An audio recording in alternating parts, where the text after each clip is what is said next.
ampifaliana trandry no iarana amintsika eto amin'ity fandarana eto amin'ny MCTV ity manonona ny fahasoavan'Andriamanitra, manonona ny fitahin'Andriamanitra manokana ho amintsika rehetrarehetra matoky ary mitombo ny manaraka izao fandarana eto amin'ny MCTV izao fahasoavan'Andriamanitra sy ny fitahin'Andriamanitra, ny voninahitr'Andriamanitra no ameno ao amintsika tsiraray avy. Andro amintsika dia iresaka manokana ny fiainan'ny Paoly ao anatin'ny olana izay lalovanao dia andao anatsoaka hoe inona ny zavatra azo tsoahana ao anatin'ny olana izay lalovantsika. Misy fotoana tena Andriamanitra mihitsy no mampiditra anao ao anatin'ny olana tahaka ny fiainan'ny Paoly. Ny fiainan'ny Paoly atao amin'ny Korintianina faharoa faharoa ambin'ny folo andininy fafito ka hatramin'ny fahasivy dia mivaky toy izao ny anaran'i Jesosy manao hoe ary fandao ireare noho ny amin'ny abetsaky ny fanambarana dia nasiany tsilo tamin'ny nofo dia iraky satana mely ay fandrao irearea. Misy fotoana zany eo amin'ny fiainantsika tsiraray avy Andriamanitra mihitsy mampiditra anao anaty zavatra anankiray mba tsy hatonga antsika irearea, hatonga antsika tena nitry tena foana mifanarahana anazy, hatonga antsika tsy havinavina. Dia zay zavatra nazo amin'ny Paoly dia ahoana ozy izy eo amin'ny andinin'ny fahavalo, izany nangatahako ny telo tamin'ny tompo izy mba hialany zany aminy. Zany hoe misy fotoana nivavaka izy, jerena eo ihany le olana vita ny amen. Misy fotoana nanao vavaka fonana izy, nanao intercession, eo ihany le izy vita ny amen. Misy fotoana mety nanao vavaka fanafana mihitsy izy, teo ihany le olana. Fa zao tena ozy izy Paoly hoe zany nangatahako ny telo tamin'ny tompo izy mba hialany zany aminy. Dia nefa ozy izy eo amin'ny andinin'ny fahasivy hoy izy tamiko, hoy ny tompo taminy, amiko anao ny fahasoavako fa ny heriko dia tanterahana amin'ny fahalemena, dia tanterahana amin'ny fahalemena koa mainka sitrako ny irearea amin'ny fahalemeko mba hitoeran'ny herin'i Kristy.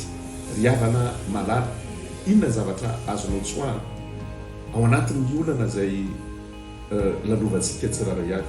Mila mitoky amin'Andriamanitra ianao, mila mitoky amin'Andriamanitra tanteraka ianao, mila manetitentsika ao anatin'ny olana. Aza baikoan'Andriamanitra any amin'ny fianakaviantsika no afaka mibaikoan'Andriamanitra, fa ao anatin'ny olana dia izy no Andriamanitra, avelao Andriamanitra mitondra ny fiainanao. Aza hoe tady fomba hafa tsika mantsy mahalala le hoe any ambanin'ny tany, fa avelao Andriamanitra ihany mamoaka anao anatin'ny fitahina mahatitrika ozy izy ny tenin'Andriamanitra. Noho izany dia havana malala teboka voalohany dia izao aoka tena hitombo amin'ny finoana fa ny zavatra mahaliana an'Andriamanitra koa anatin'ny olana izay atrehantsika, ny finoana fa tsy hoe ny fahombiazana, ny fandresena azonao tsika dia hoe manotra ny mpandresy, fa tokony hiankina amin'ilay tompony fandresena ry havana malala. Tokony hiankina tanteraka amin'Andriamanitra ianao anatin'ny olana izay lalovanao, tokony hantoraka tanteraka amin'Andriamanitra ianao, tokony hanetry tena fontsika, tsy avinavina. Fa ozy izy ny ten'Andriamanitra, izy ny avian'izao rehetra zao, izy ny miazo anazy sady izy koa no antony. Zany hoe rehefa tian'Andriamanitra hitranga zavatra anankiray dia mitranga, rehefa tian'Andriamanitra tena tsy iseho zavatra anankiray dia tsy miseho. Eto dia manambara amintsika tsiraray avy, anao tsy mibaiko an'Andriamanitra. Andriamanitra mahafantatra an'izay mahasoa, Andriamanitra mahafantatra an'izay mahasoa anao ry havana malala. Zava-dehibe no halalantsika an'izany ao anatin'ny olana izay atrehantsika tsiraray avy. Hivavaka ho anao androany ary mino fa ny tanan'Andriamanitra tsy hiala aminao, ny tanan'Andriamanitra eo aminao foana ao anatin'ny olana izay atrehanao. Ampahery anao ny fanahy masin'Andriamanitra. Fa eto Paoly dia niteny hoe ny herin'i Kristy ozy izy, fa ny fahalemeko dia ny fahalemeko ozy izy eo amin'ny andinin'ny fahasivy izy ampy anao ny fahasoavako, fa ny heriko dia tanterahana ao amin'ny fahalemeko.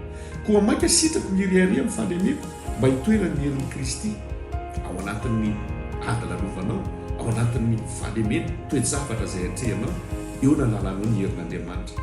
Zany hoe Andriamanitra mihitsy no mitondra anao hivoaka ho amin'ny fitahiana mahatetika. Ny herin'Andriamanitra miasa eo amin'ny fiainana, eo amin'ny fiainanao ry havana malala. Avelao Andriamanitra anao izay tiany atao hivavaka isika.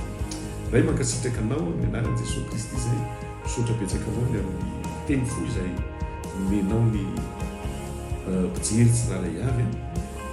Misy fotoana tena matsiaro, tena reraka, matsiaro vizaka ny olona rehetra, fa misy fotoana koa ianao no mampiditra ny olona ao anatin'ny olana mba hatonga anay tsy ireare. atonga hoe tsy avinavina fa mampanotonao le mivavaka taomalala ho an'izay rehetra mijery ty fandarany ty manonona fandresena, manonona famanoatra noho ny mpandresy, manonona fahasoavana, manonona ny fitahinao, manonona ny fanambinanao, manonona fiainana feno voninahitra, manonona ny fahatsaranao rehetrarehetra ao ambadika zao olana lalovany tsiraray avy zao, manonona fa manoatra noho ny mpandresy izy ary hoentinao miakatra ny fiainany. Misaotra Jesosy Kristy io. Amen. Tain'Andriamanitra Daholo io.